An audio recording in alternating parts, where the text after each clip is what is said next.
Le cercle RH avec un grand entretien aujourd'hui avec la DRH de La Poste. Tout le monde connaît La Poste, tout le monde connaît ces petites voitures jaunes, cette entreprise qui est une entreprise patrimoniale. Seulement voilà, depuis une vingtaine d'années, le numérique est arrivé et on envoie 10 fois moins de courriers. Évidemment, l'entreprise a dû pivoter, se réorganiser et se réinventer. On en parle aujourd'hui. On va parler recrutement, on va parler ressources humaines, on va parler dialogue social avec la DRH qui est avec nous aujourd'hui. Valérie Decaux, merci d'avoir répondu à notre invitation. DGA en charge donc des ressources humaines, groupe La Poste, parce que c'est aussi une banque, le groupe La Poste, on va en parler évidemment.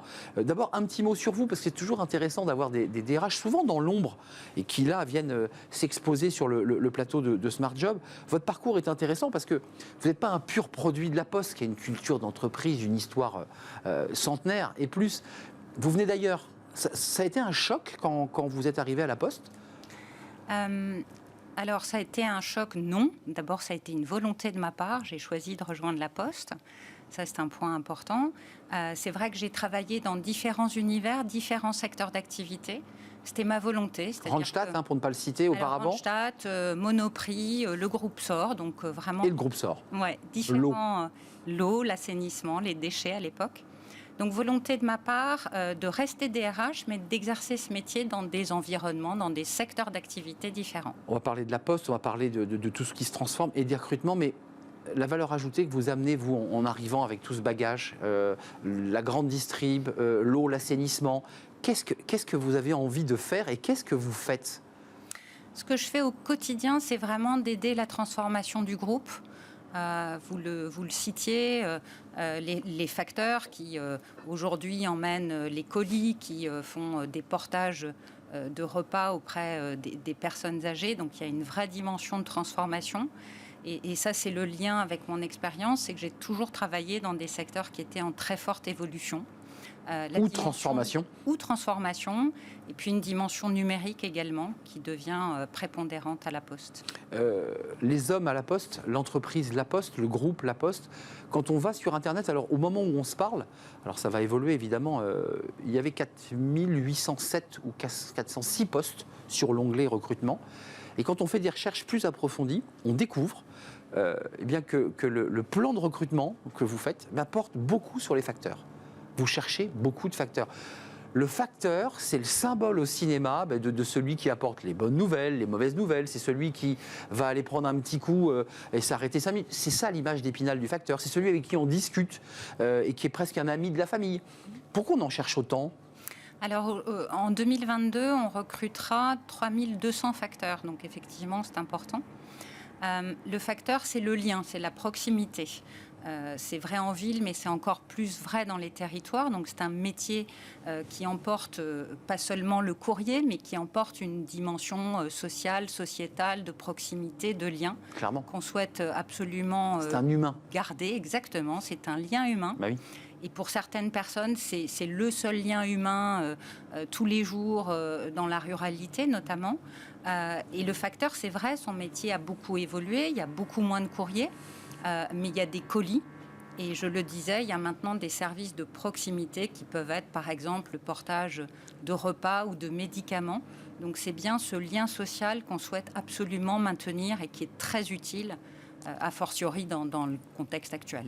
1er janvier 2023, il faut le préciser, mais c'est important parce que tout ça a un impact aussi. On change les timbres. Le rouge va disparaître, on est d'accord. Mais de nouveaux timbres font leur apparition. Bien sûr. Ça dit quoi de l'entreprise et ça dit quoi à l'intérieur de l'entreprise ? Parce que nous, grand public, on voit qu'on n'aura plus le timbre. Très bien, mais qu'est-ce que ça dit pour la DRH, cette transformation-là ? Ça dit d'abord que l'entreprise, elle s'adapte à la réalité. Le courrier a considérablement diminué. En 6 ans, on a perdu entre 5 et 6 milliards de chiffre d'affaires. C'est l'équivalent du chiffre d'affaires de la RATP ou de Transdev. C'est colossal. Vous voyez, c'est pas rien.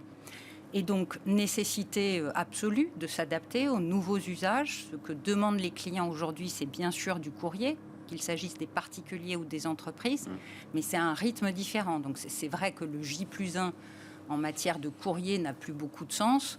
Si on veut envoyer un message urgent, on va s'écrire un mail, un SMS. C'est vrai. Voilà. Donc, c'est l'adaptation à la réalité. Et ça, c'est tout le talent de La Poste et tout le travail de La Poste d'être capable de s'adapter aux besoins des clients et des territoires. Plan de recrutement, on l'a dit sur les facteurs, et ça c'est un focus important parce que quelqu'un était venu il y a quelques mois déjà nous le dire et nous expliquer la Poste cherchait des facteurs, mais quand on va sur les métiers, il y a beaucoup de métiers, il y a de la logistique, il y a du back-office, il y a de la banque, il y a aussi du service, il y a du transport, parce qu'il ne faut pas oublier les colis. On a le sentiment qu'on utilise moins le timbre et la lettre classique comme on pouvait le faire au début du siècle, mais qu'en revanche, le marché colis, lui, a explosé. Et sur ce marché-là, vous êtes présent. Oui, la Poste est leader sur ce marché du colis en France. C'est effectivement une explosion avec le développement du e-commerce qui a été accentué pendant la crise sanitaire. On a tous beaucoup commandé sur les différents sites. Donc ça, c'est un point très fort de notre activité. Les facteurs emportent les colis. On a aussi des opérateurs colis qui sont dédiés. Ou des prestataires. Ou des prestataires également.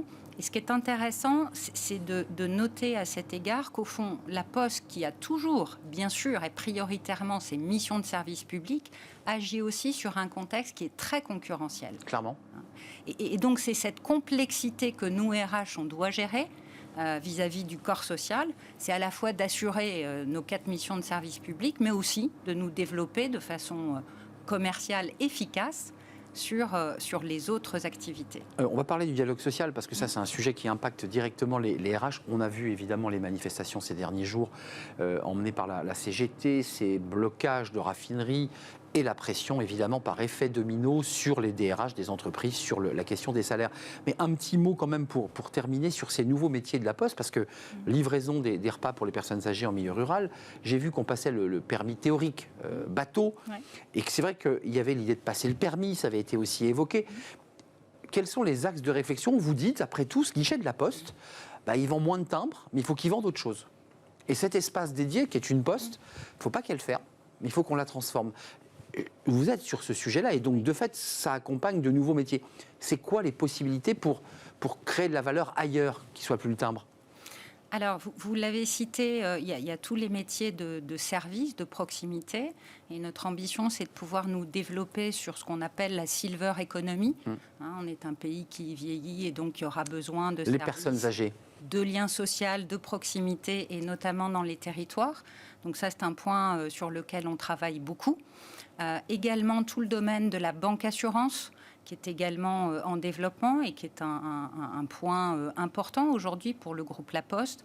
Il y a les métiers du numérique également qui sont émergents avec des filiales comme DocaPost qui est bien connu des DRH puisque c'est le bulletin de salaire dématérialisé ou les élections professionnelles. Voilà, donc en fait on est un groupe multi-activités et ce qu'on fait c'est que on tente, et on réussit le plus souvent, à c'est une transformation, faire évoluer les collaborateurs et les faire passer de métiers qui sont en attrition vers progressivement des métiers en développement. Ça passe par de la formation, ça passe par de l'accompagnement, parce que ça c'est le métier de la DRH, ça veut dire à des collaborateurs ou à des groupes de métiers, dans 5 ans, il y aura plus métiers. Comment on fait là? Comment on organise une bascule d'un métier vers un autre? Alors, ce qu'on a fait dans un accord social que nous avons signé en mai 2021, c'est que nous avons créé 2 types de parcours internes. L'un s'appelle l'itinéraire balisé et l'autre le parcours pionnier.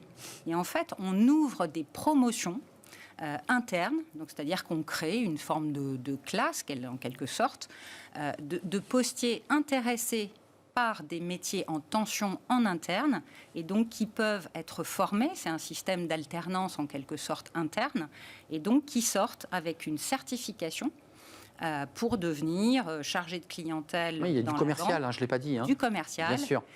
Qui peuvent devenir data scientist, qui peuvent devenir acheteurs, qui peuvent devenir RH de proximité. Ça c'est en mouvement depuis un an. C'est en mouvement, il y a 1000 postiers engagés dans ces parcours. Professionnalisants, diplômants, Donc c'est une grande satisfaction. Il faut qu'on aille plus loin.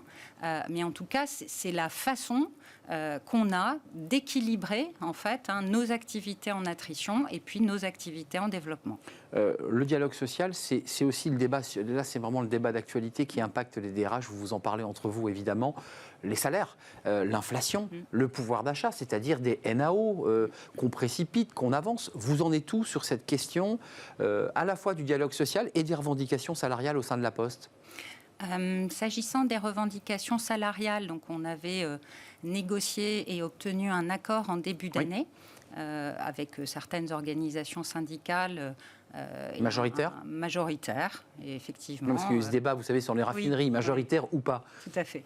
Donc 2,5% en début d'année, et puis là, plus récemment, à effet du 1er octobre, 1,5% de complément pour tenir compte de cette réalité. Donc en dessous du chiffre de l'inflation. Oui, en dessous un peu du chiffre de l'inflation, parce que l'économie de la Poste ne permet pas malheureusement d'aller jusqu'au niveau de l'inflation, mais en tout cas, on a fait tout ce qu'on pouvait pour tenir compte de cette réalité, parce que pour les salariés les plus modestes, c'est un sujet.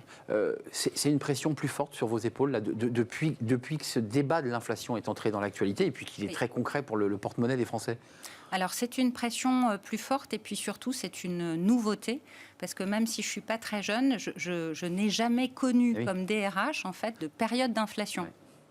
Je me souviens. C'est la première fois que vous avez à traiter cette question dans une entreprise. Oui. Et donc à calculer, parce qu'en fait on entend bien dans votre discours qui est très intéressant, l'entreprise pivote, elle cherche des marges.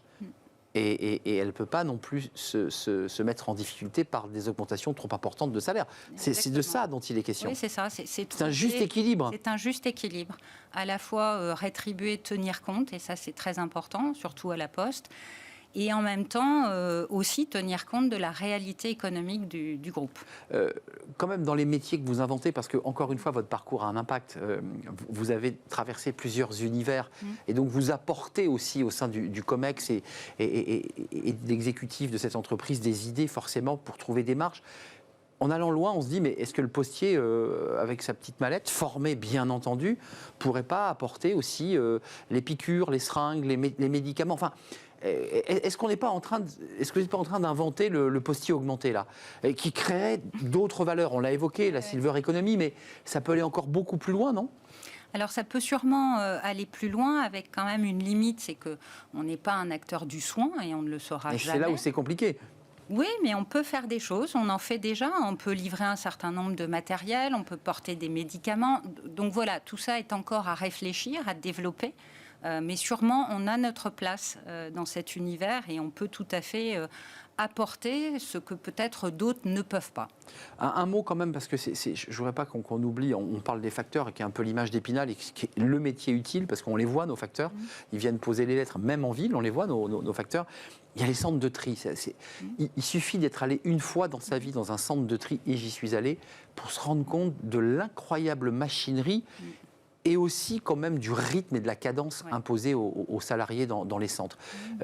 La DRH que vous êtes, elle est impactée sur ces questions de pénibilité, sur trier, classer, enfin ça va à une vitesse folle. Qu'est-ce qu'on invente là sur ces sujets-là? Qu'est-ce que vous essayez d'inventer pour améliorer la qualité de travail? On essaye de travailler beaucoup plus sur la prévention. Effectivement, on a des métiers qui peuvent donner lieu à un certain nombre de troubles physiques. Et dès lors, finalement, il faut agir tôt. Et donc, il faut qu'on renforce. On le fait. On a créé une visite médicale de prévention. Qui pour permettra, les troubles musculo-squelettiques, par exemple. Exactement, et qui permettra de détecter des fragilités avant qu'elles ne soient avérées. Et de pouvoir ainsi proposer des orientations professionnelles différentes. C'est un exemple. La Poste dans 10 ans, alors c'est une question évidemment, je ne sais pas si vous l'avez préparée avant de venir, mais vous la voyez comment cette entreprise? Parce qu'on voit bien que l'entreprise pivote, on va avoir des timbres d'une autre couleur, on voit que évidemment il y a moins de chiffre d'affaires sur le timbre, qu'il faut réinventer le modèle. Elle sera toujours là, la Poste, dans 10 ans? Oui, elle sera toujours là, la Poste, dans 10 ans, bien sûr. D'ailleurs, on a un plan stratégique qui s'appelle la Poste 2030 engagée pour vous. Donc, on a bien l'intention d'être là, toujours sur le lien et la proximité, parce que c'est notre ADN, mais aussi sur sûrement plus de métiers, plus de numérique. Voilà, donc c'est notre quotidien, on y travaille. Donc j'entends bien, avant de nous quitter, quand même que beaucoup, et comme beaucoup d'ailleurs de dirigeants de grandes entreprises ou de DRH, le numérique est en train de prendre une place centrale en fait dans l'organisation de la Poste. On est d'accord? On est d'accord. C'est-à-dire, là, les recrutements sont plus de la même manière. On a bien vu que des facteurs, il en fallait et il faudra en embaucher. Mais là, vous cherchez quoi? Des data scientists? Vous cherchez quoi? Aussi. Oui. Oui, on cherche des facteurs, on cherche tous les métiers de la ligne conseil bancaire, on cherche effectivement des data scientists. Donc c'est une dimension qui est prépondérante. Et puis surtout, au fond, ce sera le client qui choisira. Est-ce qu'il y a du physique? Est-ce qu'il y a du numérique? Sûrement les deux. Et c'est le client qui se positionnera. Tiens, j'ai vu que vous étiez sur très moderne en termes de recrutement, TikTok. Ça marche ou pas? Parce que c'est intéressant d'avoir des DRH qui disent, après tout, allons sur les réseaux pour aller chercher une clientèle ou en tout cas des candidats plus jeunes. Ça fonctionne ou pas? C'est vous qui avez eu l'idée du TikTok? Non, ce n'est pas moi. Ce sont mes équipes. Et vous avez dit, banco, on y va? Et on y va parce qu'il faut tester, il faut tenter. Donc ça fait pas très longtemps, donc je ne sais pas vous répondre si ça marche ou ne marche pas, mais en tout cas, moi je considère qu'il faut être présent. Et puis on verra. On a tout intérêt à être présent sur l'ensemble des réseaux sociaux. Alors, on était traditionnellement sur les LinkedIn, les Twitter, Facebook. Mais là, c'est sur TikTok. Mais TikTok, voilà, c'est tout nouveau. D'ailleurs, ceux qui voudront aller sur TikTok pour voir les recrutements facteurs, c'est quoi les compétences d'un facteur? Comment on recrute un facteur? Parce qu'on a compris qu'il y avait une petite besace, un vélo, parfois électrique, avec quand même des outils quand même qui sont plus agréables que les biclowns des années 50. OK. C'est quoi les qualités de recrutement? C'est quoi les critères dans vos équipes quand ils recrutent des facteurs? C'est le sens du service d'abord. Ça, c'est absolument majeur. Être méticuleux quand même, il ne faut pas se tromper de boîte aux lettres. Méticuleux, rigoureux, autonome. Il faut faire sa tournée de façon responsable et autonome, puisqu'il y a une forme de circulation possible pour le facteur. Donc c'est toutes ces compétences-là, mais vraiment d'abord le sens du service. Ça sera le dernier mot. On voit quand même que c'est pour vous, et comme plein d'autres d'ailleurs, quand même de plus en plus difficile de recruter. Oui. Vous êtes confronté à ça en fait. Oui, on est confronté à ça. Là aussi c'est nouveau, vous parliez de l'inflation, mais j'imagine que vous, la DRH, vous dites mais qu'est-ce qui se passe? On n'arrive pas à faire rentrer de salariés dans la boîte. C'est extrêmement nouveau. Il y a eu par le passé des phases de tension sur certains métiers, on l'a tous connu, mais là le marché général est tendu et ça oblige les entreprises, ce qui n'est pas forcément un mal, voilà, à se réinventer. À se réinventer, à trouver d'autres messages. Et la Poste, de ce point de vue, peut répondre à une vraie question qui est la question du sens. À quoi je sers? Est-ce que je suis utile dans mon métier? À la Poste, on est utile.